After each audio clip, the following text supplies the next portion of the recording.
記憶に君の愛を残したい Polo to the flow though, you already know though. It's Adamville for real, you see ya, just take a photo. I'm reppin' that's on photo with a on your bro though, cause that Jodo thought that he could rob a player for some dodo. Hello everybody, I'm Larry Ridley.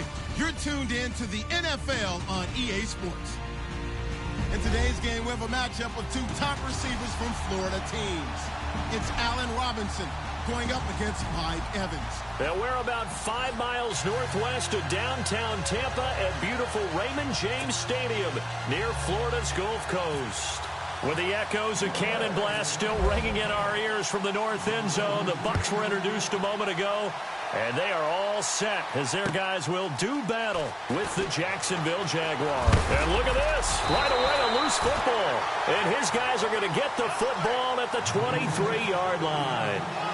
And careless with a football there on the kick return.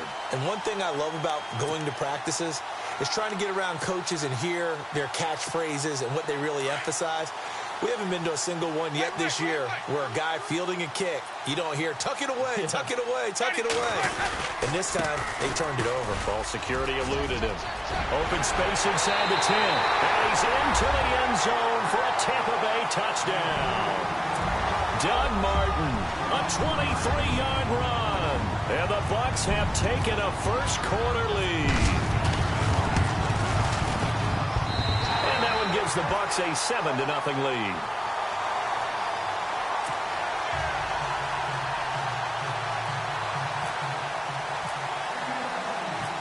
Folk out there now to kick this one off. This is fielded a couple yards deep. And he's able to get it across the 20, but not by much, as he's marked down at the 21-yard line.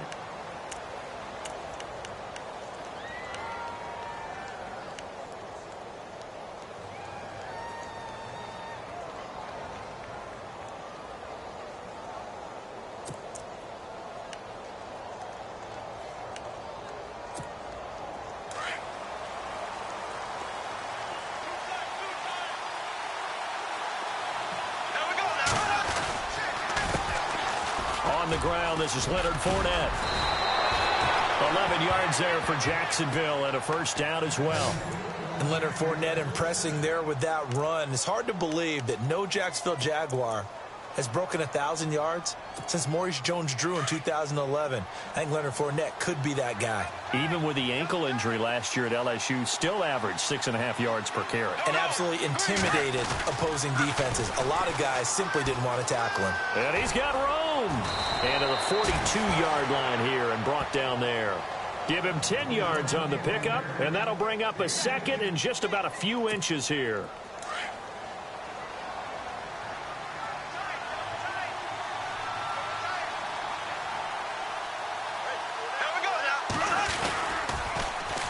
Now Leonard Fournette, and he's got some space here. And he'll go down right around the 47 this time.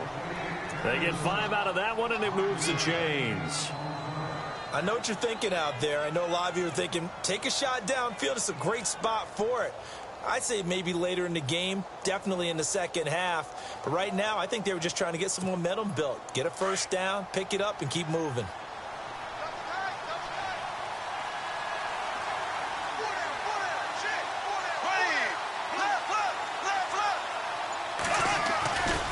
Fournette, a first down carry. And this one goes nowhere. Losing yardage on the play back at the 46. It's a loss of a yard there, and now second down. Yeah, and that was a safety that came through and made the play. But there's no doubt in my mind, he hits like a linebacker. And we see a lot of that in today's NFL, don't we? And that time we do indeed a big hit for a loss. And he'll be brought down at the 45-yard line.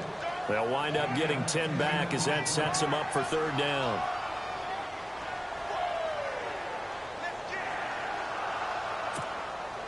They get the completed pass, but still have more to go here on third down.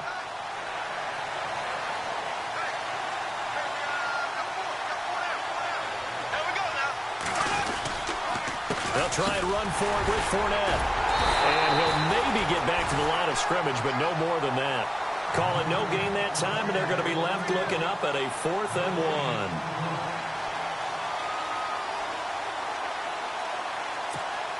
And no move to get the offense off the field. They'll stay put on 4th and 1.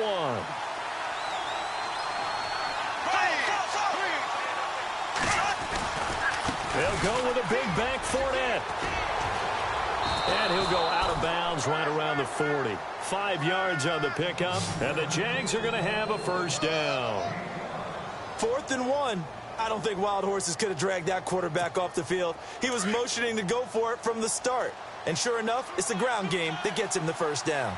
There we go now. Black 58, rail. Black 58, rail. Bortles on the give to Fournette. And he's going to get this inside the 30. 11 yards there for Jacksonville and a first down as well.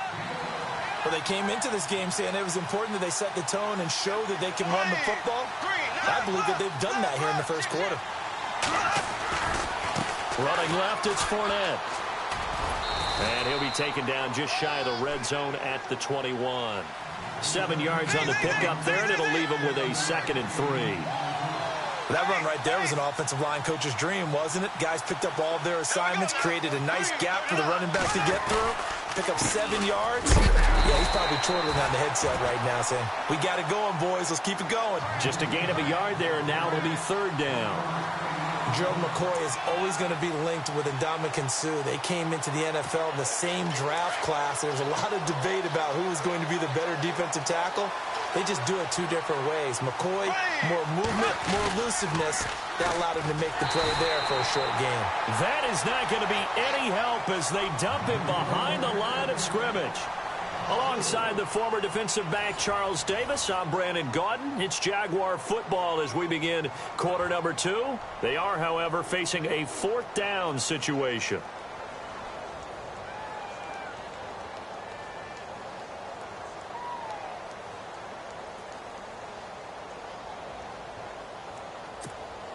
No move to get the offense off the field here. They've converted once on this drive. On 4th, they'll go again and try it once more. They'll go for it. It's Bortles. He's got the hook up to Lee. And they do get him down, but he's inside the 5 all the way to the 3. The decision to go for it pays off, and now they're set up 1st and goal. They'll try to punch it in with Fournette, and they'll take this one in for a Jags touchdown. A great effort there. A 3-yard touchdown run. And the Jaguars are within an extra point of tying this one up. It's good, and we're all tied at 7 apiece.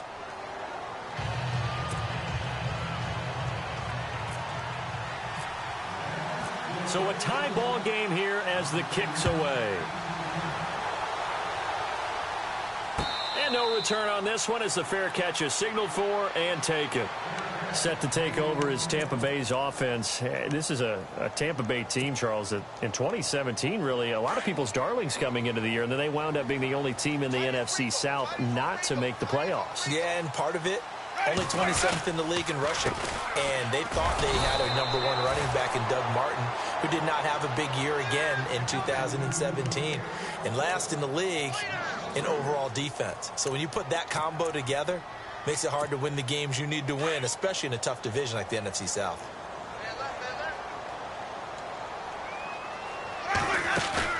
Now a play fake to Martin. Here's Winston. There's the Penn State man. It's Chris Godwin. And he's taken down, but not before getting this across midfield and just shy of the 40. And that one results in 35 yards.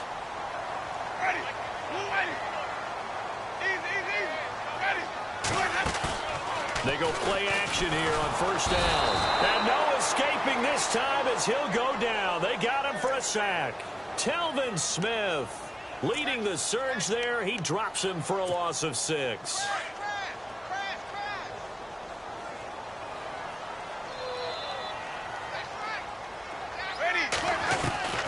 Now a 2nd down throw for Winston. Flushed out right. And I think that one might have been intercepted, but he will be ruled out of bounds. So this will go only as incomplete. He was trying to find Deshaun Jackson that time. And it's third down. And the offense looking to pick up the first down after the second down incompletion. The play fake to Sims. Now Winston. And incomplete. The contact made the ball roam free and brings up fourth down. They got pressure there and only rushing 3. And there's a defensive coordinator right now who is celebrating not just getting home with 3 there, but realizing if that's the type of pressure he can get in the entire game, then his pass defense is going to be excellent. You're dropping 8. Where are you going to go with the football?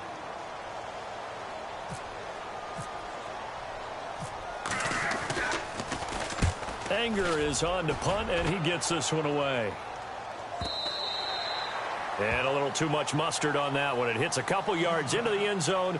A missed opportunity there maybe to pin him back. Jags taking over on offense here in a second. And what a season, Charles, it was for Jacksonville. Some people did like them as a dark horse coming into the year, and they really responded. Heard recently at one of the, all-star games, college all-star games, a scout saying, well, heck, haven't they been the dark horse for the last 5 years coming into the season? And he seemed a little bit bitter, so I'm going to let him go on that one. But the point is well taken. They have been building towards this. Really good drafts, really supplemented in free agency. And, yeah, they were a dark horse, but they played awfully well. 11 wins, 2 more in the playoffs. I think right now they'd love to get Allen Robinson back at wide receiver and add another playmaking tight end. 2 yards on the carry there. It'll be second down.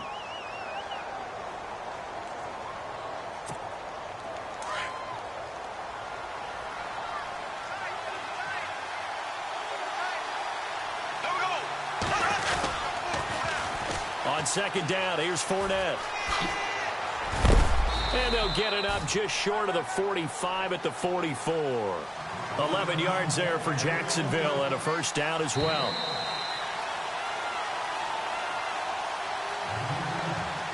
Two minutes to play in a tightly contested first half. We'll come back to Tampa after this timeout.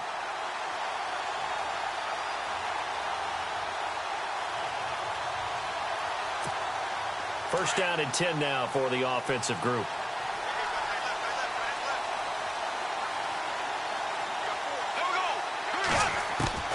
Now they'll throw it. Bortles looking and finding Allen Hurns. And he'll get it down to the 47 here. Give him 9 there on the first down completion. In today's football, where receivers break tackles, make people miss, get upfield for the extra yardage, when you see a play like that where it's caught and he's dropped on the spot, that's a big-time play by the defense.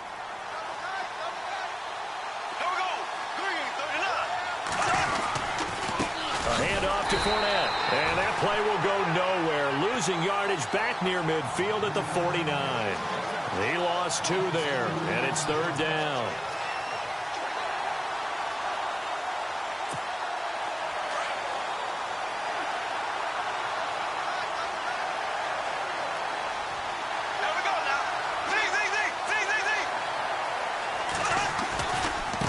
Third down, Fournette. And some room to roam now.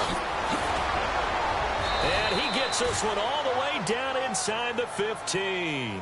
A big play on the ground there. It goes for 36 yards. But there's a reason he was the first running back taken. You saw the ability there, the ability to be physical and get downhill. And how about him breaking off a nice gain there? There's some Adrian Peterson comparisons out there now. That's high praise. Do you think that they're warranted?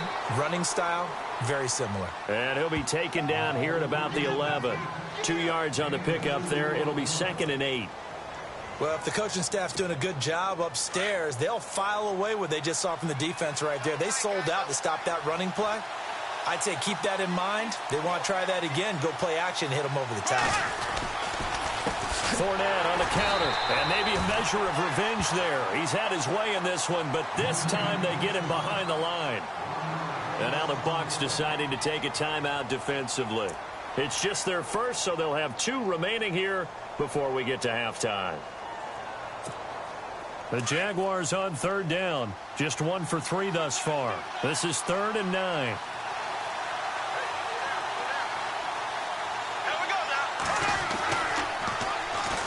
Murray. And here he'll get it down to the 7. Now the Buccaneers go ahead and take another timeout. So that means they're down to 1 remaining here as we head toward halftime.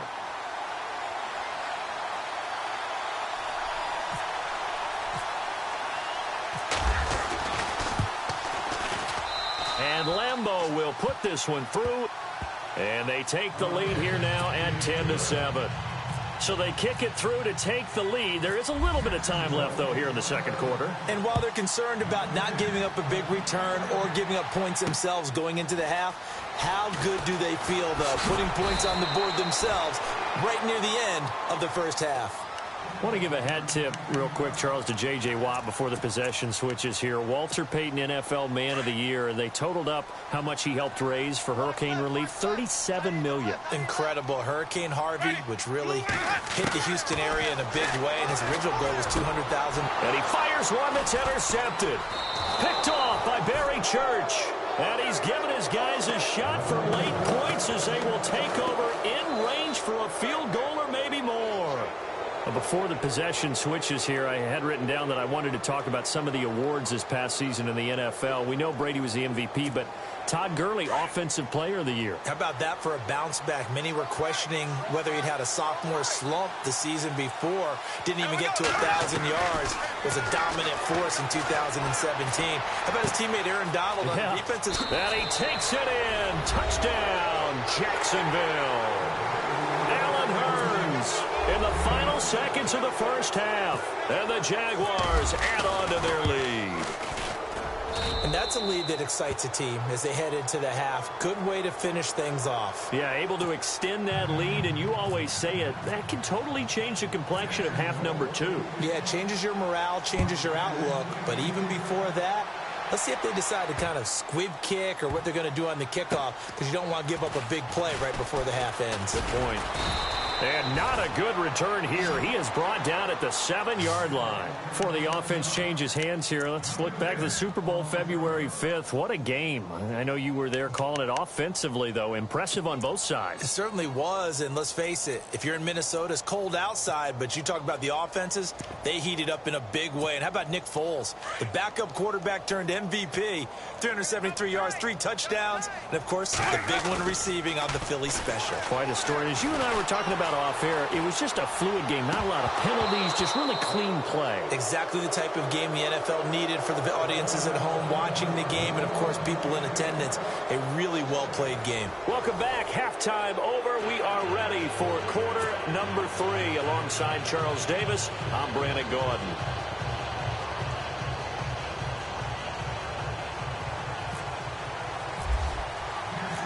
So both teams have their marching orders, and we'll get going again here in quarter number 3. And a fair catch signaled for and taken successfully. Out come the Buccaneers. They'll have it first to start the third quarter. They have the ball here for the inaugural drive of the second half. Pretty big deficit, though. We'll see what adjustments were made in that locker room. And I never want to make something more important than it actually is, right? I don't want to create more hype than what is there. This is I'm doing it, though. This is a really important drive. And we often talk about teams scripting plays to start a game.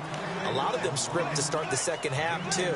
And they're scripting something that they expect to get them into the end zone and back into this game. We'll see if that script is a good one for them. Looks like the defense in press coverage here.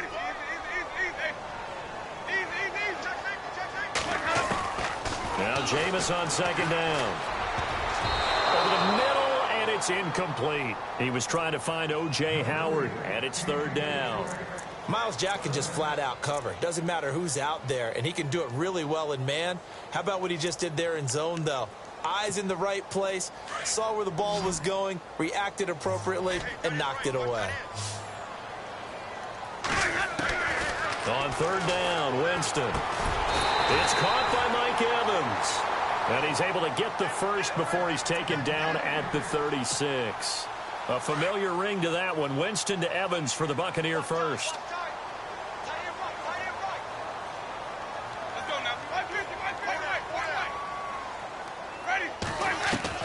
On first and 10, Winston. Escaping the pressure right. And some room to maneuver. Good coverage downfield led to him taking off, picking up the first down on a 13-yard run. He is tough to bring down, Jameis Winston. Charles, I remember calling a baseball game of his. He played baseball at Florida State, too, and you saw his legs, tree trunks sprayed in to those baseball pants. I said, how could anybody bring this guy down? And that's part of the beauty of his game because he has that toughness, that thick body. He may not beat you sprinting, but he's real sharp with his mind, and he knows how to get away from people. Another 13 yards there twice in a row, and they're on the move. Another first down as well. Now a play fake here on first down. Over the middle, he finds Godwin, complete. Touchdown, Tampa Bay! As a fan, is there anything prettier than a well-executed post route? No, it's a thing of beauty, especially when it's done like that for a touchdown. The throw, the catch, and how about the run after to get it to the end zone? And this is up and good to make it a 17-14 game.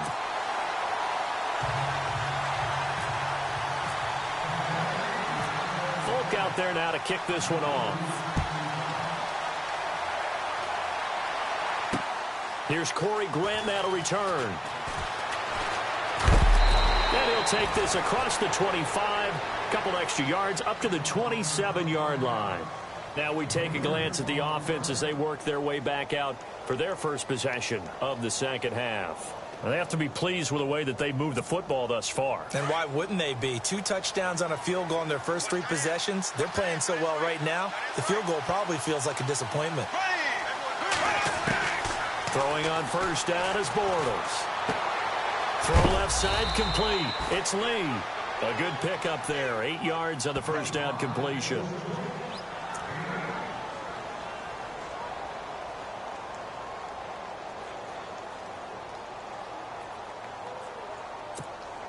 Second down now after the pass completion.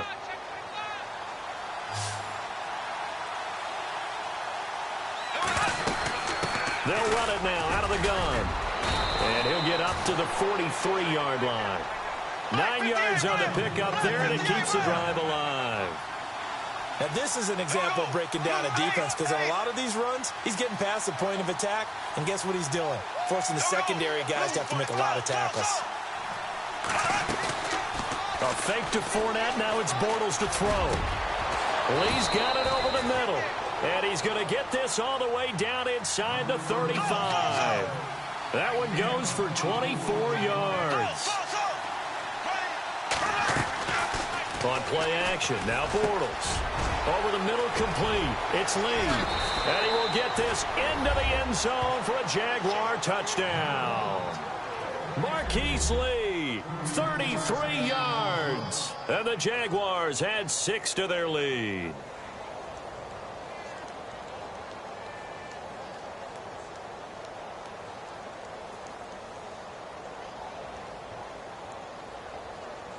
Lambeau to add on the extra point.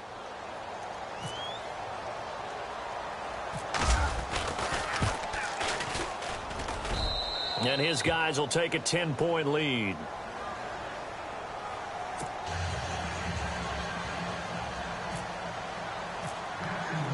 Here's Lambeau out to kick this one away.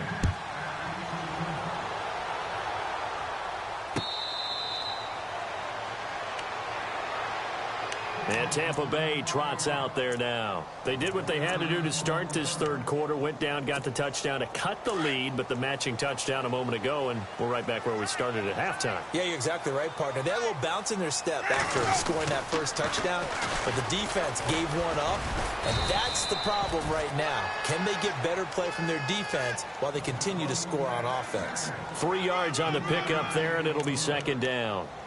Well, they're hoping that the second half is better for him than the first half. They've got to find a way to get him going. He's a big part of their offense.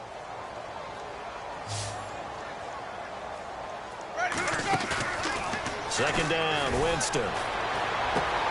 Looking left side, and he's got a man. It's Barber. And they get him down, but not before he takes it across the 40-yard line. It's a pickup of 15 and a fresh set of downs. So here we go, 1st and 10 now. The defensive line disperses a little bit here, maybe expecting a pass. Play fake to Martin. Now Jameis. Out to the left there and complete to Howard. And taking it across midfield and inside the 45. 12 more yards there and another first down.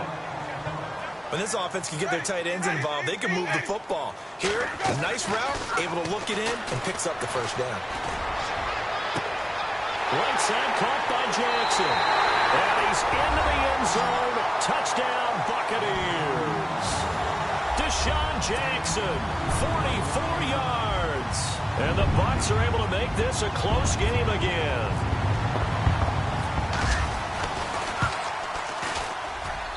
It's up and good, and this now becomes a 24-21 ball game.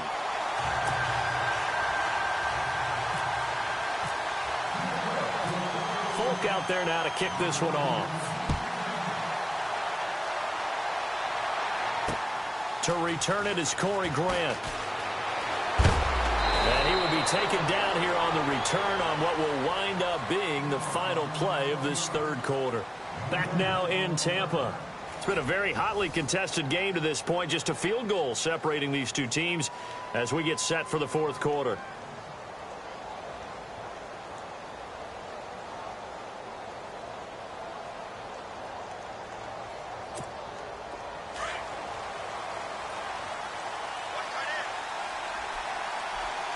Shift together here from the D-line. They'll start out on the ground. It's Leonard Fournette. He'll get about 3 as he's taken down at the 23. Brandon, it's all about pace and tempo now for them. They've got the advantage, so I'm going to put musical terms for you. You don't want to go prestissimo. That's too quick, too lively, right? But you also don't want to slow it down too much. You don't want to go lento. What you really want to be is moderato. Nice and even, nice and steady, get those gains, and close out the game. I think that chicken parm from last night's gone to your head. On second down, here's Bortles. To the sideline, and it's caught, but boy, he's out of bounds. Well, they tried to get him into space coming out of the backfield, but it'll be third down. When we talk with people about what we think the most important quality for an NFL quarterback to possess, what do people usually say? Arm strength, and he showed the arm strength there. Yeah, pretty good bullet pass he threw, but he wasn't accurate, was he? No. Listen, you like mobility, but accuracy, first and foremost, is what a quarterback needs. He didn't possess it on that play. A running play now for Ivory. And able to break one tackle, but then quickly brought down. But a nice little gain. That'll be good for 6, but now it's fourth down. Offensive linemen love creating space for their guys carrying the ball. But when that guy also breaks tackles and creates extra yardage, they almost feel like he's one of them, and they really embrace him.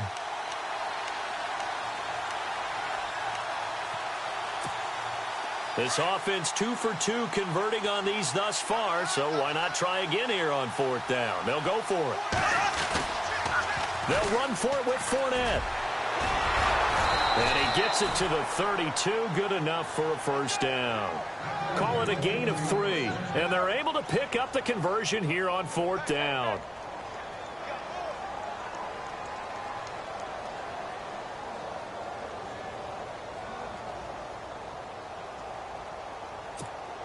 Offense comes to the line now, 1st and 10.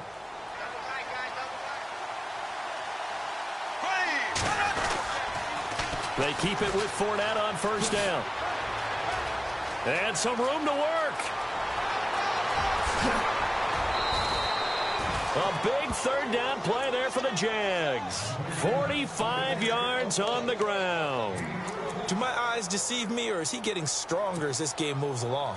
Burst seems just as good here in the fourth as it was way back in the first, doesn't it? I do believe someone put a lot of time in the offseason and continues to condition during the season in order to continue to carry the ball at this rate. Fournette. And he will get this into the end zone for a Jaguar touchdown. A great play there. His second touchdown of the afternoon. And the Jaguars add on to their lead.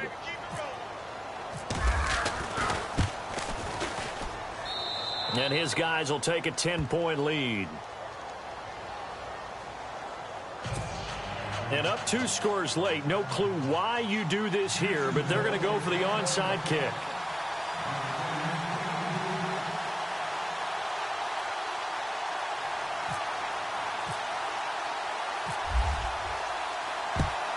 And the Buccaneers able to recover. Their hands team does its job. Well, fourth quarter, they felt like they needed the football back. Unfortunately, they couldn't get it. And I know we brought analytics into the game, and someone has said here that the data says that when a team's expecting an onside kick, 80% of the time. Under a heavy rush, and down he goes. Miles Jack leading the surge there. He drops him for a loss of 6. Well, that play was the very definition of fast, quick, and in a hurry. Suddenly, he was there. Yeah, blink of an eye. That happened fast, and a big sack. So the D-line's going to spread out.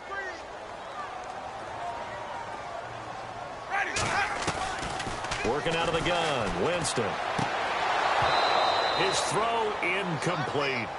And it is true. You can draft the fastest. You can draft the most athletic guys. But if they don't know the art of positioning, sometimes it's all for naught. In this case, in the right spot, help force the incompletion. Yeah, but had his hands on it for a second. Would have been a tough catch, though. Falls incomplete.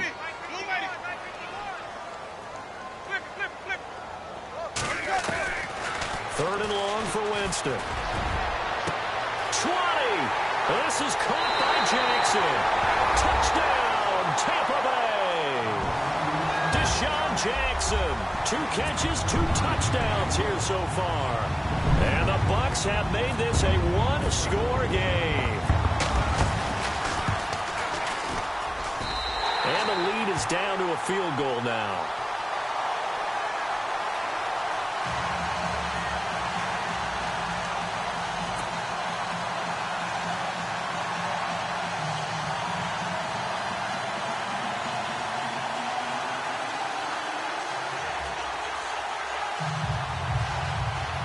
So they got their touchdown, now down a field goal. Here comes the onside kick.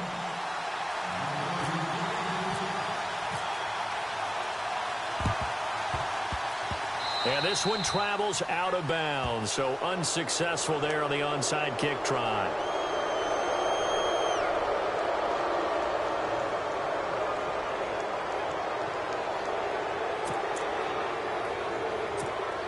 And the defense in desperate need of a stop. They have to get off the field and get the ball back to their offense if they want a chance.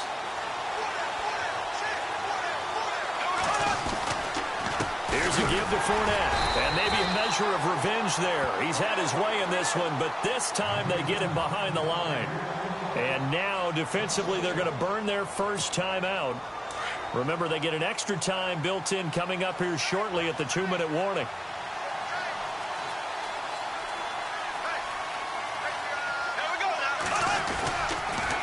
Again, it's Fournette. They find some open field here. 25 yards the pickup there, and also a first down.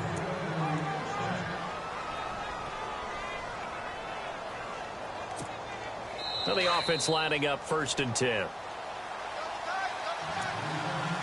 Time for a break. We'll come back, see what transpires after this.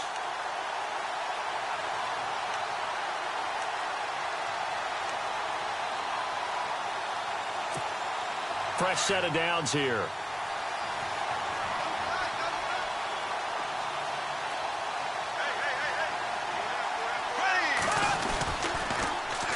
On the run, it's Fournette. Heck of a broken tackle, but only able to work this down near the 23.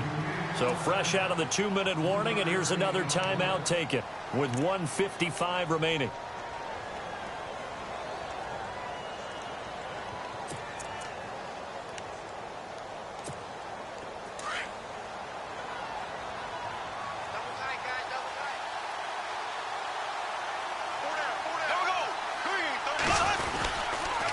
They'll run with Fournette, and maybe a measure of revenge there. He's had his way in this one, but this time they get him behind the line.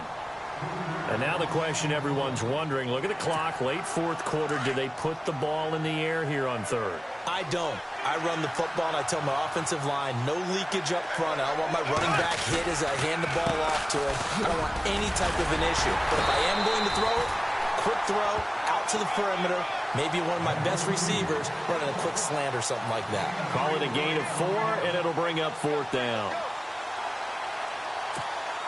So now one of the biggest kicks of the night is forthcoming. He hit his first, this one from 40 yards out.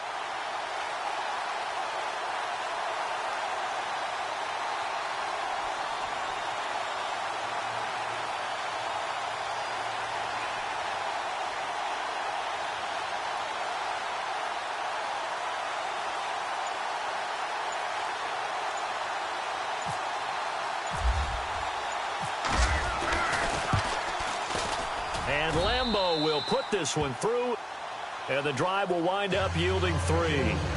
So they get the 3 here, but you wonder whether that's going to be enough. Yeah, I mean, you've now made it so they need a touchdown rather than a field goal to catch them. But you're right. If they'd gotten 6 out of that drive, this would be a much different game. Now the Buccaneers offense gets ready to head back onto the field. They're down here in a one-score game, but the time, it's a factor, but it's not a huge factor right now, is it? It's really not, because this amount of time gives them a chance to run their offense, to go through play sequences. And this is what they work on every week in practice, usually on a Friday. They go over this type of a situation, late game situation. What are we going to do when we have the opportunity? They've called these plays a bunch of times. Now's their chance to execute them. Well, they have the opportunity now. Here's the and got his man complete. And he'll be taken down, but not before he gets into enemy territory. He got 29 yards that time.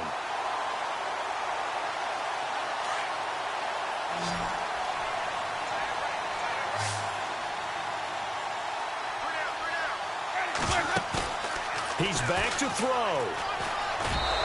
And that is incomplete. The intended target was Chris Godwin. And now it's second down.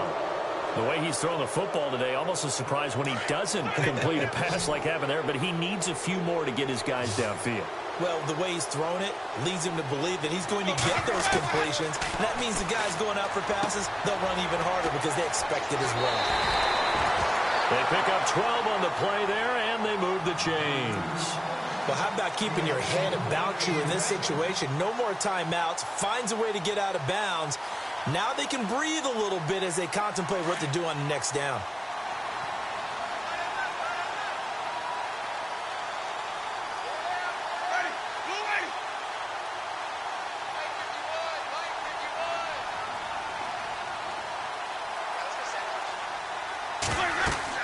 Back to throw. They set up the screen to Martin. And that play went nowhere. Losing yardage. It'll be back at the 36. It's a loss of 2 there, bringing up second down.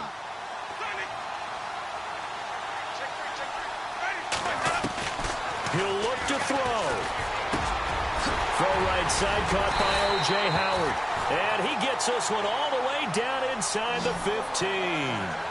23 yards on the play. I think that's going to do it. They can't get another play off. Well, Charles, they were close in the end, but they couldn't get that last play, that last little miracle play done. They were within striking distance, but couldn't find a way to score. They definitely had hope. They definitely had opportunity. Just unable to cash in at the end. Not an easy play by any stretch, but they definitely had a chance.